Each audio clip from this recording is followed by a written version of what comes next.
For the next hour, Pastor Lindsey Williams is our guest. In fact, 5 minutes into the next hour, we're going to open the phones up. I know we have callers that were previously holding, but if you, I'm sorry we didn't get to all of you, but if you have a question for Lindsey Williams about the Middle East, about commodity and oil prices increasing, you're welcome to stay. If not, I'd ask you to please disconnect so others can call in at 1-800-259-9231. Then you'll be welcome to call back in the third hour when we have open phones for everybody and go through a lot of important news.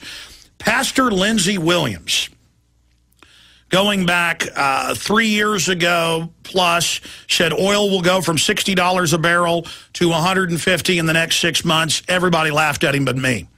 It went up to $150.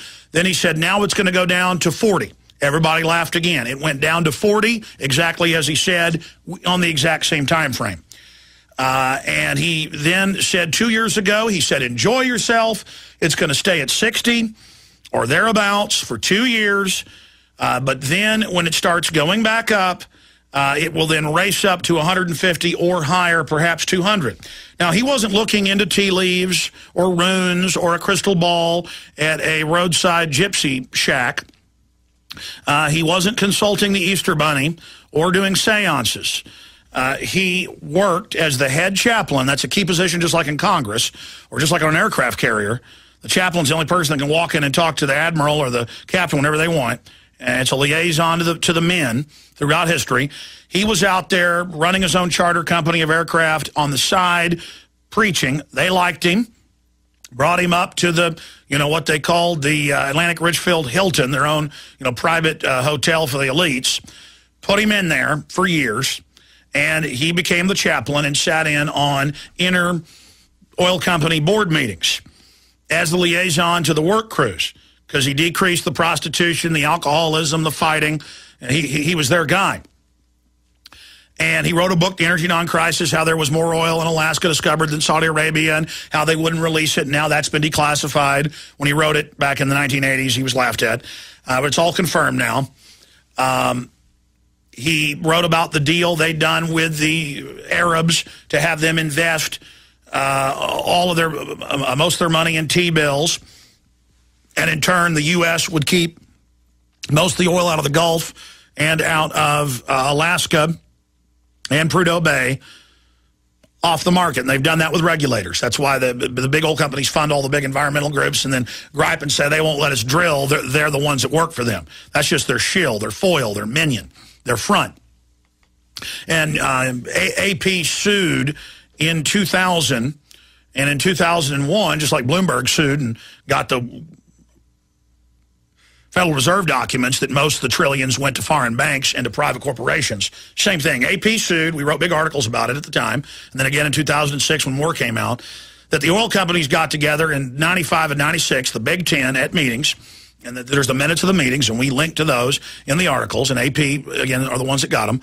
And it was how they met and said there's too much oil. We've already shut down most of the fields in areas we don't control using government to create artificial scarcity. We need to buy up all of the existing refineries that we don't own and shut them down and not expand our refineries. That's how we're going to create an artificial bottleneck. So there's another confirmed. How they're doing it. The oil companies don't want you to get the oil. Just like diamonds are only semi-precious, but they're geographically located. So the De Beers is able on record to shut them down and have a 90+% diamond monopoly. So a diamond that should cost $5, they lay on the ground in Africa, cost $10,000. On the scale, they're semi-precious. It's a giant scam. Same thing with oil. And Lindsey then came on here 6 months ago, October 22nd, and he said, and I'm just building this up so new listeners understand why this is important, and Ken Fromm was nearing death, and so he went ahead and revealed Ken Fromm because then he was allowed to. And then Ken Fromm did die in December of cancer, long battle. Ken Fromm was the operations director at #2 Atlantic Richfield. But not his main source, just one of his big ones. The other guy is the former CEO of the big three. I know his name, not allowed to say. And obviously it's a source. That's how the media works. I get emails going, well, why can't you tell us? Well, that's how, when Homeland Security people federal marshals send me internal documents, how Homeland Security is really for the American people, and it goes into 500 newspapers the next day, and then they're saying, tell us your source, they would be fired if I told you the source. That's how media works. It's called sources. Now, this other source, we can't reveal. We have revealed the other one because he's dead now.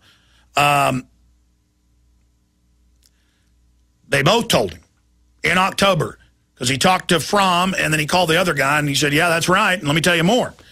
You're going to see destabilization. He said, war? He said, no. Crises in the Middle East. That's going to run oil up. We're behind it to 150. Then we're going to use that to decouple the dollar and to start the slide of the dollar. The Arabs will be double-crossed because they've invested in the dollar. And then we'll open up drilling all over North America. But that'll take years to go online. In that interim, oil will go to 150 to 200. Well, Reuters yesterday reports Saudi Arabian government and others are saying $200 to $300 a barrel. Brent crude's 122 today. That's Reuters. Gold hits new record Brent oil above 122. And everything Lindsey said happened. Lindsey Williams, my friend, good to have you here with us. And you've got more intel for us now today from your source. And so we're very pleased to have you.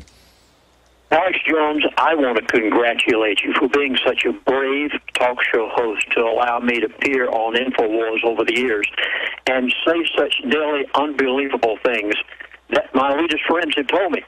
I admire you more than you can possibly imagine. There were other talk show hosts that wouldn't even allow me on the air.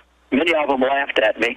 You took me on as a friend, and I just say congratulations, because every single thing that they said has taken place exactly like they said. You know, I mentioned to your audience back about 2 years ago where the price of gold and silver was going. Do you realize that it cost as much today to mail an ounce of silver, a silver dollar, as it did to buy it in 1960? Alex, you to be congratulated.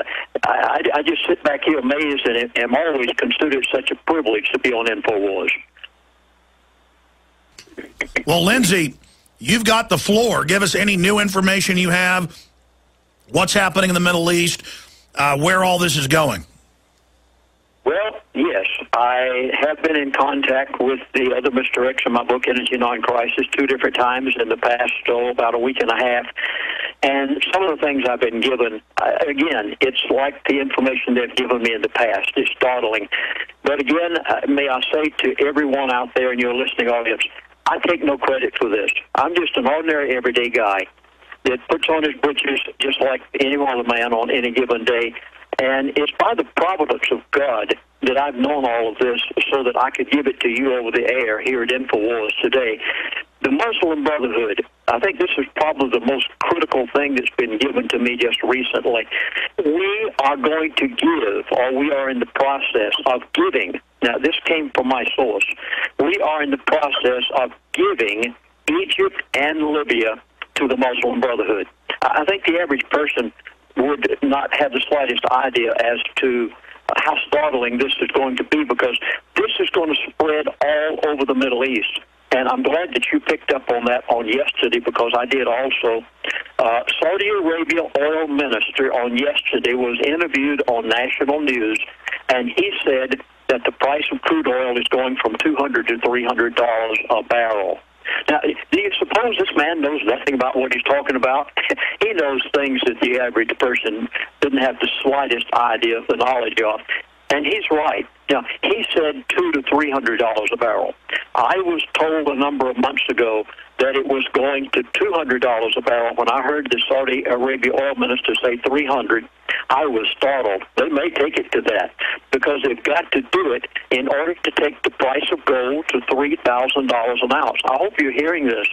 Gold and silver is such a vital part of this whole thing, because in order to have a new world order currency in the future, they must back it with gold and silver. In order to do that, they have got to take gold and silver to gold to $300 an ounce, silver to $50 to $100 an ounce.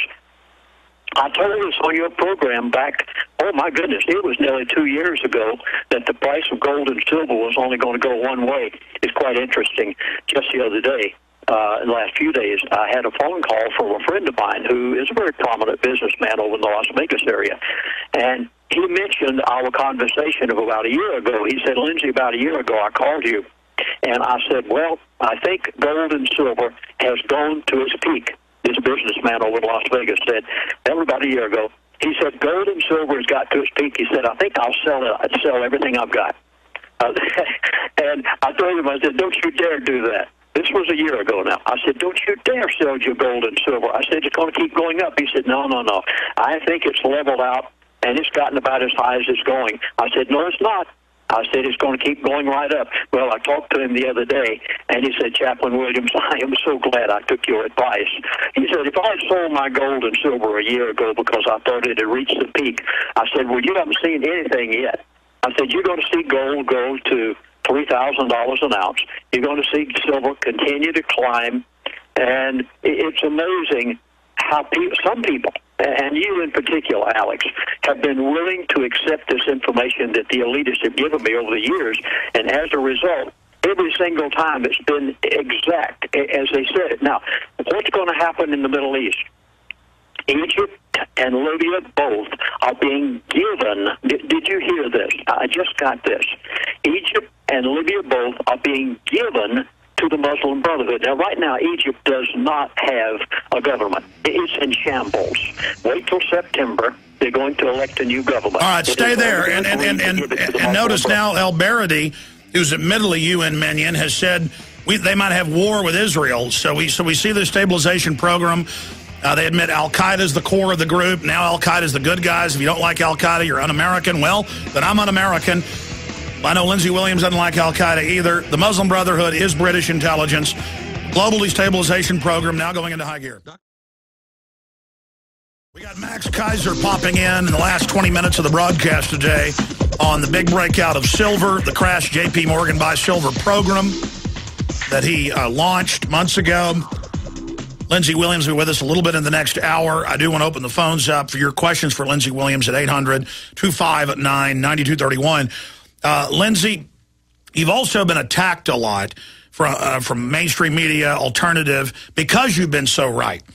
And that's another indicator. I know who your sources are. Ken Fromm's now public because he's died. The other guy's even bigger. I know his name. I know people that have talked to him and confirmed this. I haven't attempted to call him. But I know your other source, former CEO of a big three. And the proof is in the pudding of what you said. Now, you got cut off by the break. You were getting into handing it over to the Muslim Brotherhood. The headline of the Wall Street Journal was, Mujahideen al-Qaeda are the core of these groups. So just like they used them to take over the Serbs in Kosovo, they used them against the Russians. They're just switching back to their old game with al-Qaeda, just like Amir al-Awlaki, the head of al-Qaeda, secretly hangs out at the Pentagon. Source Fox News AP getting orders. I mean, he's the guy running all these domestic attacks. This is their weapon, and it's so diabolical the average person has trouble understanding it. But you were getting into this program of destabilization that you predicted through your source with precision October 22nd last year, 6 months ago. I hope, Alex, that you have some of the Middle East kings and royal families listening to your show today. Because the next item that I've been given just recently is so startling that, there again, you remember the day that I said it was going from $147 a barrel to $50 a barrel, and talk show hosts around the country laughed at me. You were willing to at least accept what I said. Because, Lindsey, if it didn't come out to be true, it just meant that your sources double-crossed you. I mean, Stan Monteith's talked to your sources. I know who they are. I've read your book you wrote in '81. I mean, you were on record working there. It was on record that Fromm got fired when your book came out and then rehired. Well, it's now on record, I hope, as off your show today. If any of the Middle East kings and royal families are listening, you're on your way out. First of all, it was Mubarak in Egypt. And then it's Gaddafi in Libya. He's just a little more stubborn. It's going to take longer to get him out of there. Then it's going to be one country after the other. Syria, Bahrain, Yemen. Now, these guys always use buzzwords. When they said destabilization and when they said the prices were going to go up and that things were going to change, we now see what that is. And when they told you they're going to double cross the Arabs, that's what you're saying is that's not, now they've told you, that's not just cheating them out of their T-bills. That means basically backing their overthrow as well. They are going to be overthrown. Mark my words. The royal families in the Middle East, the oil barons, one after the other, are going to be overthrown until they have done exactly what they want to do. They did it in Egypt, and now we have given Egypt to the Muslim Brotherhood. Do you realize that the Muslim Brotherhood is jihad?